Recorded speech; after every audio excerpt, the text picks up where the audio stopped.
What's going on, guys? Buster36 here, back to another video, and today I have another collection update video for you guys. It's been, I think, just about a month since I did my last one, and even though it felt like I just did one a couple weeks ago, I really want to get this one out of the way because, with the exception of a couple albums I got in the mail not that long ago, these albums have been kind of sitting on my dresser for about a couple months at this point, and really wanted to get them off and put them in my little rack that I have. So, yeah, without wasting any time, I have a lot more CDs than I actually wanted to. So, yeah, without wasting any time, let's get into these albums. Avenged Sevenfold, self-titled. This is the fourth studio album from this California-based heavy metal / progressive avant-garde act.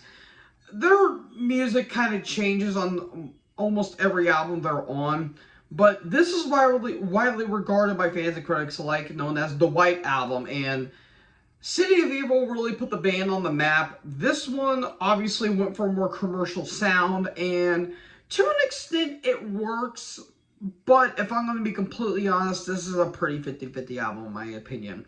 Like, I would say the first 4 tracks, and another one I'm going to get to here in a second, are absolutely phenomenal. Open critical acclaim is a banger of an opening track. Of course, you have the 2 more commercial songs in Almost Easy and Scream. But then when you get into arguably the best song in their entire career in Afterlife, that is where it really gets really damn good. Although, after that, the next few tracks are pretty filler if you ask me. Like, there's a couple decent moments on, like, Unbound, The Wild Ride, and Lost, but they just don't really do anything for me. But then we get to the big hit off this album, in my opinion. The big, epic, jazz fusion, avant-garde mastery that is A Little Piece of Heaven. The music video is fucked up, and the lyrics are pretty out there, but I would say top 5 in their entire career, without a shadow of a doubt. This album fucking that song rules in particular. Great stuff all around. The last track, dear God, it could have been a lot better if you ask me, but if I were ever do a ranking of this band, I would probably rank this middle of the road. It's not bad, but not really all that great. Pretty 50-50 if you ask me, but I will still give this a solid recommendation. Candlemass, King of the Grey Islands. This is the 9th studio album from this Swedish doom metal legendary act. The first album with Robert Lowe, formerly of Solitude Eternus, on vocals, and this will be the first one that doesn't have Messiah McCollum, because after the self-titled album he would leave, and Robert Lowe would be in the band for about half a decade at this point. I have stated when I did my retrospective of this band, this is my favorite album by them, and I still have that statement to this day. This is not only my favorite Candlemass album, not only my favorite doom metal album, but one of my favorite albums of all time, period. Something about this album just screams heavy. The guitar tone on this album is absolutely monstrous, and you take that into consideration that, you know, where they were at the time. They just came back after disbanding after the 90s and just came back with a monstrous comeback in their self-titled. This really put them, I guess you could say, back on the map a little bit, because I feel like this album kind of flies under some people's radars, and I feel like a lot of people are missing out on some damn good stuff. The opening prologue into Emperor of the Void is an absolutely awesome little interlude there. Devil's Seed of Stars and Smoke, Demonia 6, Destroyer, Man of Shadows, Clear Sight, and the Opal City leads into Embracing the Sticks, which is absolutely fantastic. Like, you get those big, monstrous, apocalyptic riffs, like on the aforementioned Destroyer. Like, that sounds like the end of the world is coming. That is one of my favorite riffs. And Robert Lowe's more smoky and raw vocals really complement the album as well. Like, I don't think Messiah really could have done anything spectacular on this album per se, because I think this would have been a little too heavy for his vocal style. But again, you get the more chanty tracks like Devil Seed, Emperor of the Void, and Clear Sight, and Demonia 6. But you also have those really nice harmonies like of Stars and Smoke and Man of Shadows especially. Man of Shadows has one of my favorite vocal choruses in Candlemass's entire discography. And it's absolutely fantastic. And this is actually the Digipack version that has the bonus tracks of At the Gallows End and Solitude.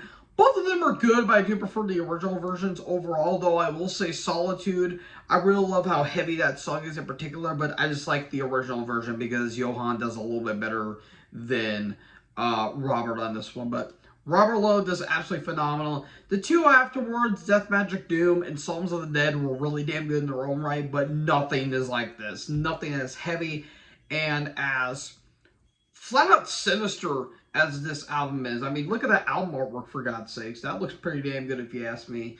So yeah, fantastic stuff all around. My favorite Candlemass album, one of my favorite albums of all time.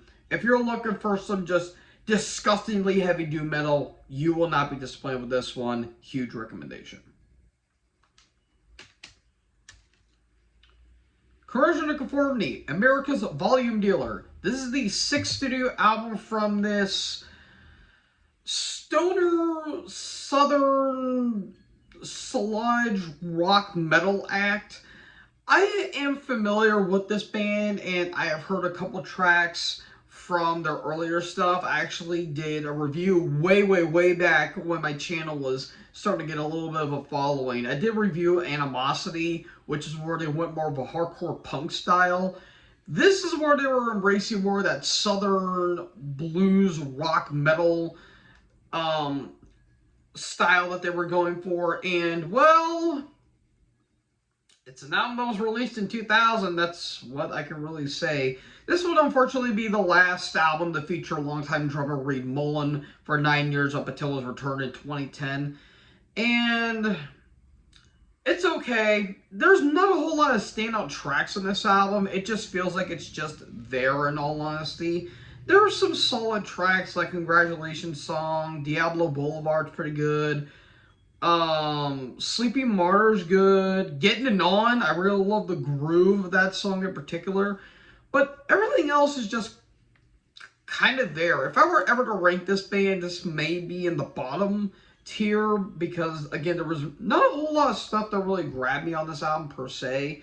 But it's not bad, but nothing really memorable on the outside of things. So it's okay at best and just meh at worst, but it's fine. Nothing more, nothing less. I give it an okay recommendation.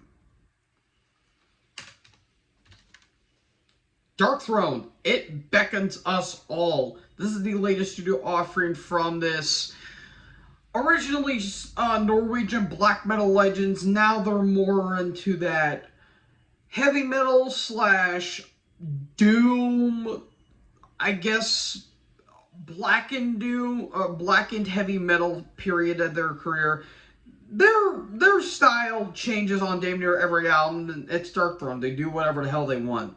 I did do a review of this album when it came out, and my thoughts of the album still kind of stand. I think it's a solid, pretty good album for what it is, but my complaints on the album still stand. I think production,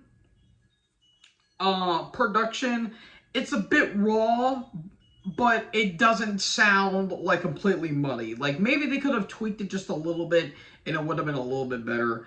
And I'm still not sold on Fenris's vocals. I'm just not. I just don't get it, per se. But there's still some pretty damn good tracks on here. Like, the first 4, I think, are pretty solid. Hauling Primitive Colonies, Eon 3, Black Dawn Affiliation, and in that moment, I Knew the Answer, which is really damn good instrumental. Pretty damn good stuff. And the final track, The Lone Pines of the Lost Planet, I think is a really damn good song as well. The other 2 are just kind of okay at best. Like, I do like the Bird People of Nordland, but again, my complaints, the cadences don't really click with me. They sound a bit off, but I do like the music. I think it's got that really nice atmosphere, a lot of Celtic Frost vibes, which I forgot to mention when I did my review, a lot of Celtic Frost vibes. I think it really complements the album as well. And I like this little saying here. Excavations lead to madness. The altars on the plains. Always at the zenith, the council gathered them. Pretty damn good right there, if you ask me. And I really love like a little bit of the nods to like the Iron Maidens and Judas Priest and a little bit of Motorhead thrown in there. Solid stuff all around. Again, I do think it's a solid album for what it is, but it's not one of my favorites of the year. I know a lot of people really dig it. I thought it was just a good album for what it was. So all in all, solid recommendation, solid album. Give this a listen. Deicide, Banished by Sin. This is the latest studio offering from this legendary Florida death metal act. I said before when I did my review for this album, if the worst thing about your album is your album cover, then you're probably doing something right, because that album cover looks fucking atrocious. But if you look inside, look at that. That looks damn good if you ask me. And actually on the back of the album cover, you can see, I apologize for the lens flare. Not only can you see the track listing, but you can also see that album artwork right there. That's pretty damn good. But they went with this trash, and I don't really get it. Again, despite that, this is one of their best albums that they've done. I would say the best they did since Central Redemption, but then again, I haven't listened to all of Deicide's albums, and I'm just kind of gathering what people have said in reviews and rankings of them. But I still think this is a damn good album. And just top to bottom, the songs don't really waste any time at all. Like, from Unknown Heights You Shall Fall, Doomed to Die is a killer track, Sever the Tongues, absolutely barn burner, Faithless, Buried a Cross with Your Christ, Woke from God, Ritual Defied, Failures of Your Dying Lord, title track, Trinity of None, I Am I, A Curse of Death, one of my favorite tracks. And The Light Defeated is a really damn good album closer as well. I really love the kind of a bit of a Blackened vibe that it gives. And Glenn sounds pretty damn good on this album as well. I'll give him credit for that. He sounds pretty damn good on this album. And the one, I guess, knock you could say is that they didn't venture really into the proggy territory that they were hinting that they were going to go for, especially when they said they were really heavily inspired by Opeth for this one. But I'll take it for what it is. It's, you know, classic old school death metal with a bit of a modernized style, and the production on this album is fucking crunchy. I will say, it has this really nice tightness to it. It's tighter than Chipmunk's asshole, if you ask me. All in all, really damn good stuff. One of my favorite albums of the year. I give this one a big recommendation. Iced Earth, Night of the Storm Rider. This is the second studio album from these American power metal icons. Following up the self-titled, which I thought was pretty solid for what it was, despite the fact the vocals sounded like Rob Halford if he was sucking on helium, they kicked out Gene Adams and brought in John Greeley. And while his vocals weren't really much of an upgrade, they were miles better than Gene Adams was. And while it did take them a little bit to finally find their footing, this is a pretty damn good album for what they were going for. And for a time, this was kind of a ballsy move for the band, considering, well, it's their first concept album. 2 albums in, they already have a concept album, which is, again, pretty ballsy. And this is the 2015 remaster, too, that was released on Century Media Records as well. And top to bottom, songwriting is absolutely spectacular. And I really like how it complements the narrative throughout the entire album. The opening, Angels Holocaust, one of my favorite Iced Earth opening tracks. Storm Rider, which actually John Schaefer did vocals for, and he sounds pretty damn good as well. The Path I Choose, Mystical End, Desert Rain, Pure Evil, one of my favorite tracks. And of course, the epic and Traveling Stygian. Absolutely fantastic stuff. The only complaint I can mainly have is that the drum production, mainly the maybe the cymbals, do sound a bit, they sound underproduced. Like, it's like whenever kind of the cymbals hit, it's like this, and it does kind of irk me in some regards, but it didn't really ruin the album for me. And this is actually the original album cover, not the alternative album cover, which I think is pretty damn good if you ask me, personally. And I think I have the original album cover for the self-titled as well, which I ain't gonna complain about personally. So all in all, really damn good stuff. I would say one of the best in their entire career. And yeah, if you're looking for a concept album, I would say this is one of the better concept albums. So overall, really damn good stuff. Give this a big recommendation. Job for a Cowboy, Moon Healer. This is the latest studio offering from this progressive death metal act from Arizona. When I reviewed this album, I did not really know what to expect other than it's the complementary piece to Sun Eater that came out just a decade prior. And while I still haven't heard that album, if it sounds anything like this, then I am missing out on some damn good stuff, because this album kicks so much ass. I remember re-listening to it on the car ride to go get some groceries and just been blown away by how much this album really grew on me. Like, I really liked it when I reviewed it, but I felt like this album got better as I re-listened to it. The songwriting, absolutely top-notch. Like, from top to bottom, killer songs throughout. Like, Beyond the Chemical Doorway, Etched in Oblivion, Grinding Wheels of Opium. This one track's really damn good. The Sun Gave Me Ashes, so I sought out the moon. Really damn good stuff. Into the Crystalline Crypts, A Sorrowful Moon, The Agony Seeping Storm. I don't know if that's a storm I really want to go to anytime soon, but here we are. And the Forever Rot's a really damn good closer too. Like, those first two singles that they put, which are actually the last two tracks, they really enticed me and really brought me in. And really nice odds to like Opeth, a little bit of Atheist thrown in there. Trying to think of some other like technical death metal acts. Like, those are like the two big ones I can really think of off the top of my head, but damn good stuff. Really damn good stuff.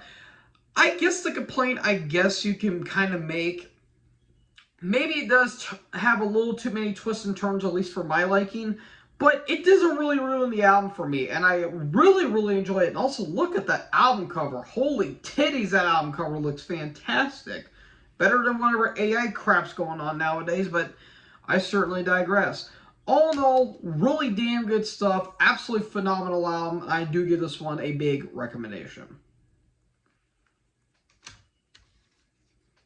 Megadeth, 13. This is ironically, the 13th studio album from this Bay Area thrash legendary act. I've said it before, and I'll say it again. Not a big Megadeth fan, mainly for Dave Mustaine's vocals. And this one's actually a bit of an interesting one, because most of this was actually recorded in the 90s. Like, all these songs were basically written in the 90s, and they found their light about 20 years later. So, yeah, and this would actually be the first album to feature founding member and bassist since The World Needs a Hero, known women respecter and whose favorite Metallica album is Load, Dave Ellefson. He returns on this album, and it feels like he's not even on the album. Yeah, I mean, there's a couple okay tracks, but I'm sorry, this album is not really all that good. Except for maybe, let's see, Never Dead, Black Swan, Wrecker's okay, and I really do like Sudden Death. I think that's a solid track. Everything else is so fucking generic on this album. Like, this is probably one of the most thrown together thrash albums that I've ever heard. Like, I don't even think it's thrash metal. I think it's just diet heavy metal at best. Like, there's barely even thrash on here, and I mean, the album cover's okay at best, but it just doesn't really do anything for me. Like, nothing really grabbed me at all, and I just kind of bought it on a whim for the hell of it, and it's the first Megadeth album I got, so I guess we all gotta start somewhere. But yeah, not really a great album. This track Fastlane is stupid as all hell. It's really, really, really dumb. Record has a good groove. It's very catchy, but the lyrics are fucking terrible. Like, the lyrics are really dumb on this album. And don't worry, a couple of years later, we get Super Collider. Oh boy, that's a fun album, isn't it?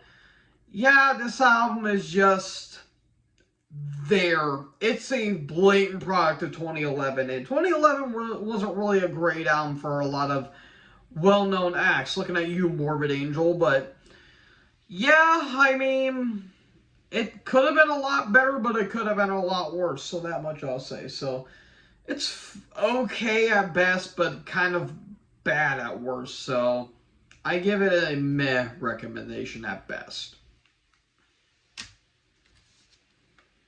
My Dying Bride, Immortal Binding. This is the latest studio offering from these English death doom pioneers.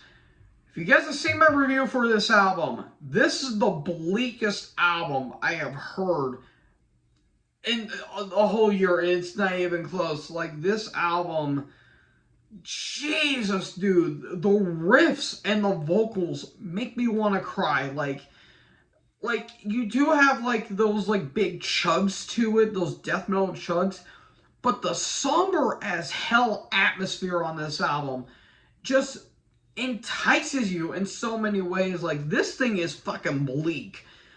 Very, very, very depressing in some regards. And the songwriting is just top notch throughout. Like, the opening, Her Dominion's really good. Thornwick Hymn, the second of three, what does it say? Oh, the second of three bells. If you guys can see, it's a little hard to tell what they're essentially saying if you don't look at it right.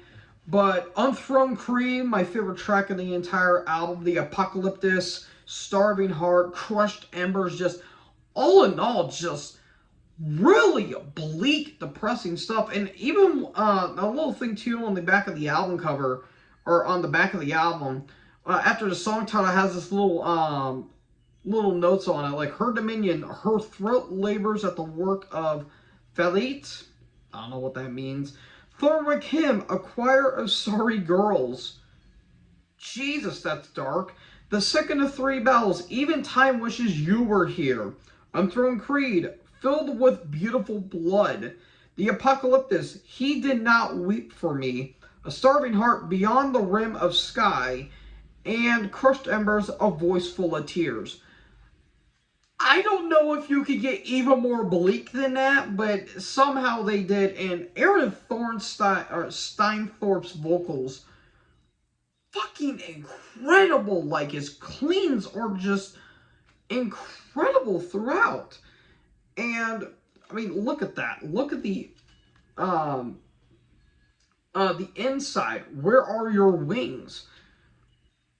Just depressing. Absolutely depressing. I really like how it has a big Swallow the Sun and a bit of an Opeth vibe in some regards because of the vocals, but yeah, top to bottom, just absolutely fantastic on this album. And yeah, it's one of my favorite albums of the year. It's so far top 15, if not top 10. So yeah, absolutely fantastic stuff, and without a doubt, the saddest album of the year for me. Big recommendation.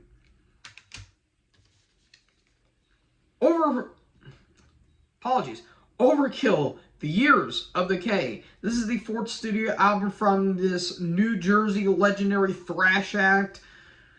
Man, I am missing out on some killer 80s thrash. And I always hear this album is widely regarded as one of the best thrash albums of the 80s. And folks, they're not really wrong. This is one of the best thrash albums of the 80s. And probably out of their early output, maybe the best. But then again, I still have to listen to like Horoscope and Under the Influence again. Because damn, this album is absolutely fantastic, and this is the Atlantic remaster or reversion of it, and it's really damn good, and I really love Terry Date's production on this album, but then again, Terry Date's pretty damn good. when it comes to production as well. But classic stuff all around, like Time to Kill, Elimination, I Hate. Nothing to Die For is one of my favorite bass lines in the band's entire catalog. It's got like that big funk to it, which I absolutely love. And let's see, Dee Dee Verney, that's his name. I knew I couldn't remember his name. Dee Dee Verney is just going off the rails when it comes to the bass on this album. And I will say right here, right now, this is basically their master of puppets in terms of the longer songs and in terms of like the song structure. Like opening Time to Kill kind of reminds me a little bit of Battery in some regards. But then you have, like, of course, the classic, like, Playing with Spire / Skull Crusher. Kind of a doom metal song if you think about it. More groove, a little more groovy, but it's more doomy in some regards. And even the guitarist, Bobby Gafston, he credited Black Sabbath for basically the longer tracks, essentially. And one can necessarily blame him, per se, because, you know, that really put the band on the map in terms of the longer songwriting. Birth of Tension's really good. The title track is one of the more somber tracks on the entire album. And Evil Never Dies, really damn good way to close the album. The only track I didn't really care for is Who Tends the Fire. Just didn't really do anything for me in the outset of things, but still a damn good track, all things considered. But yeah, really damn good stuff. Production's damn near flawless, if you ask me. The drums are phenomenal. Even though the kick drum can be a little clicky for my liking, this is still a damn good album and absolutely fantastic. Highly recommended 80s classic thrash. Saxon, Hellfire and Damnation. This is the latest studio offering from these new wave of British heavy metal legends. I swear to God, this band somehow gets better and better and better and always tops themselves with each other album. I don't know how it works, but somehow it does. I am baffled beyond belief that a band like this, that has been going ever since the early 70s, is cranking not only some of the best material in their entire career, I would say some of the best material in the past 10 years. Like, I don't understand how that works. Like, ever since they paired up with Andy Sneap for Sacrifice that came out in 2013, they've gotten better and better and better. Like, Sacrifice, Battery Ram, Thunderbolt, Carpe Diem that just came out 2 years before this, and this one might be the best out of all of their more modern albums. And that's saying a lot, because ever since 2001's Killing Ground, they've released some of the strongest material in their entire career, and they've released a lot of damn good stuff, if you ask me. This album is just fucking phenomenal from start to finish. And yes, it does have that Andy Sneap production, but it's got a really classic sound to it, which I absolutely dug. The opening Prophecy, which I completely forgot to mention this because it's an intro track and I really don't care for them. But this one features none other than the man himself, Brian Blessed. And I am kind of sad that I didn't really take that into consideration at first when I initially reviewed the album. But I wish I would have paid more attention, because I would have marked out for it. Because who doesn't like Flash Gordon? That movie is cheesy as all hell, but you know what? It's fun. But the Prophecy leads right into the title track, which is absolutely great. Madame Guillotine has this really nice groove to it. Fire and Steel has this really nice Motorhead vibe. Very classic speed metal track. There's something to Roswell, which talks about the Roswell incident that happened in New Mexico back in 47. Kubicon and the Merchant of Venice is kind of more so a speed metal track in some regards. Pirates of the Airwave, 1066, Witches of Salem has this really nice Camel Mask-like groove to it, which I really do like. And the music video is really damn good too, I will admit. And Supercharger's a really damn good album closer. Phenomenal stuff. Their most ambitious album, in my opinion, because it talks about more historical events of anything. but still a damn good album, and I would say one of the best in their entire career. Top 10, not quite top 5, top 10 of the year for me, though. Even though there's been some albums that are kind of creeping in the top 10, this might be in, but I'm willing to bet this is probably going to be top 15 at best, but we'll have to see. But it's top 10 as of right now. Fantastic stuff, absolutely recommended. Slipknot, Point 5, The Great Chapter. This is the 5th studio album from this Iowa-based nu metal-ish groove alternative death metal act. Again, this band is really hard to really genreize as just one specific genre.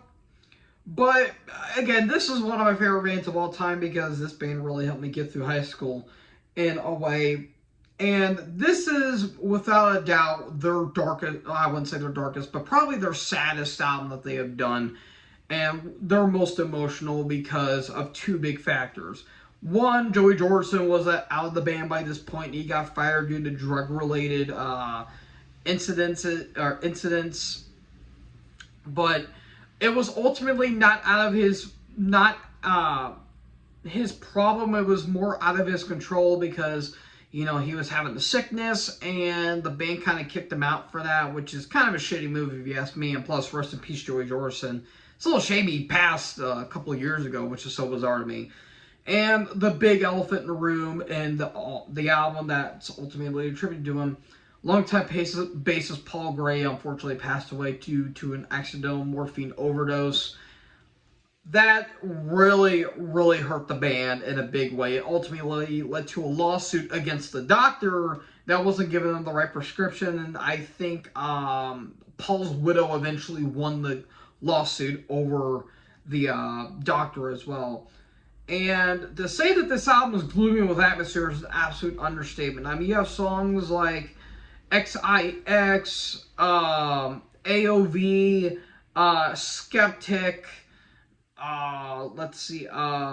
Be Prepared for Hell, and If Rain Is What You Want. Like, those more somber tracks. But you also have those, like, token, like, pissed off Slipknot tracks, like, The Devil and I. Sarcatastrophic is one of my favorite Slipknot songs of all time.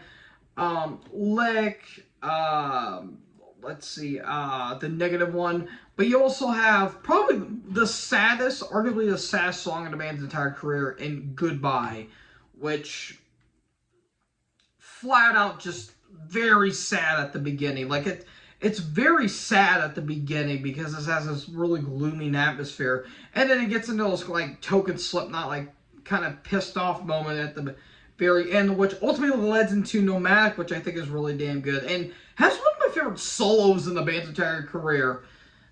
Which they're not really known for solos, but here we are. And of course, you have Custer, and Kill Pop's a really nice, solid track.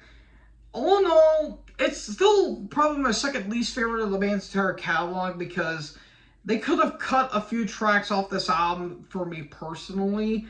But then again, they were going through a lot of emotions at the time because, you know, considering they lost two really damn good members of the band. But Alessandro Venturella, who replaced Paul, was a really good replacement. And Jay Whiteberg, who I believe is now out of the band at this point, in reality. He was a really good fill-in for Joey, even though Joey, in my opinion, is the better drummer. But nothing against Jay. He puts on a really good performance here. But solid stuff all around. Really solid album. And yeah, I'll give this one a bit of a recommendation here. Almost done here, folks. Ultimus Epic. This is the latest studio offering from this international blackened death metal act. I reviewed this album when it came out, and you guys know me. I am a big David Vincent fan. I mean, ever since he was in Morbid Angel, I've been a big fan of him. And then I've always heard of this group, but never checked out their debut album, Something Wicked Marches In. And then when I heard they were making a new album, I'm like, okay, what's this going to be like? And I was blown away with how awesome this album is. I know some people say it's a pretty weak follow-up to Something Wicked Marches In. I haven't heard that album fully, but this album fucking rips from start to finish. Like, yes, there are some corny moments, especially on tracks like Mephisto, Manifesto, and maybe to a lesser extent Mesere, but there's some flat out blistering riffs on this album, like the title track, Scorcher, Invictus, Nature Spanks, and Spoils of War especially. And this album doesn't only feature David Vincent on vocals, but it also features Flo Minor on drums of Cryptopsy and Blasphemer of Art Noir on guitars, and he does pretty damn good as well. And the bassist name, who I cannot pronounce to save my life, and I don't really think I should be pronouncing. But I will say, when I did get the album in the mail, I don't know if you guys can tell, but yeah, that is all busted up. So I was a bit upset about that, but you know what? As long as the disc works, then I'm fine with it. But all in all, this album is really, really, really damn good. I really enjoyed this album. I know some people say it's a bit corny in some spots, but who says they can't have fun with it? And I think it really paid off, in my opinion. It's one of my favorite albums of the year. Really, really, really damn good stuff, and I do give this a big, big recommendation. Vulture, Sentinels. This is the latest studio offering from this German retro traditional heavy metal slash, or no, more classic heavy metal speed thrash act. I have heard of this band, but never checked out an album by them up until when I did my rapid fire album reviews. Sweet titty nipping Jesus, is this album ever damn good. You want to talk about an album that is just full on, in your face with riffs, thrash, and full on speed. Look no further than this album right here. This album is just going balls to the wall insanity with the riffs and the speed and the vocals in particular. Like, I can't really name anything I would really change on this album. Like, this album is just top notch throughout, and I kind of wish I listened to them a little bit sooner, because they did make an album, I think, called Dealing Death a couple of years ago that I unfortunately missed out. But this album is fucking killer from start to finish. Screams from the Abattoir, Unhallowed and Forgotten, Transylvania, Realm of the Impaler, Draw Your Blades is a really good barn burner. When There's a Whip, There's a Way. A lot of fun song titles here. Der Todd Trag Schwarzleder, I think that's how you say it. Death Row, Gargoyles, Oathbreaker, and the title track, Heavier Than Time. Absolutely fantastic. Fantastic stuff all around. And I really love the production on this album. It's old school as hell, but absolutely great. And look at that album cover, man. That album cover is beautiful right there.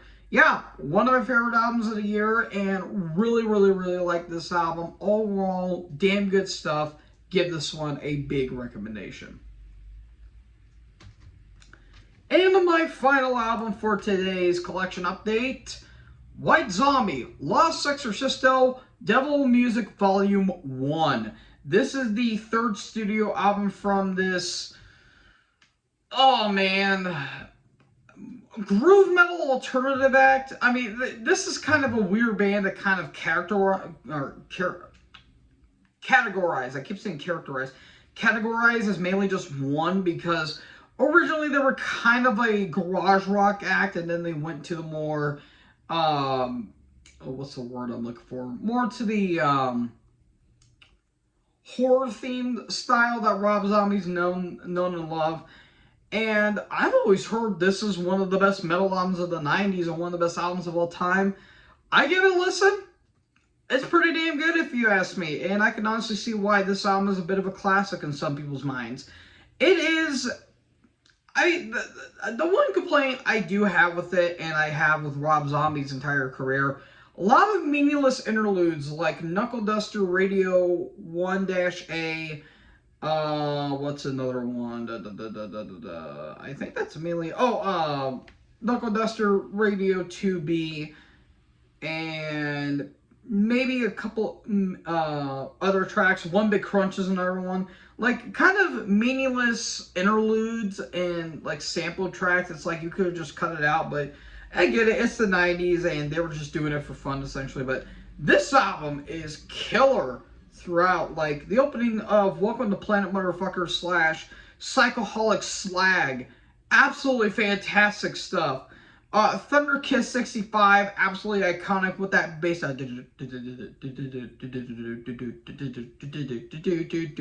Great stuff all around. Black Sunshine's another great one. Soul Crusher, Spider Baby, Yeah Yeah Yeah. I Am Legend. Thrust is really good. Grindhouse A Go Go and Warp Asylum is a really damn good album closer as a whole.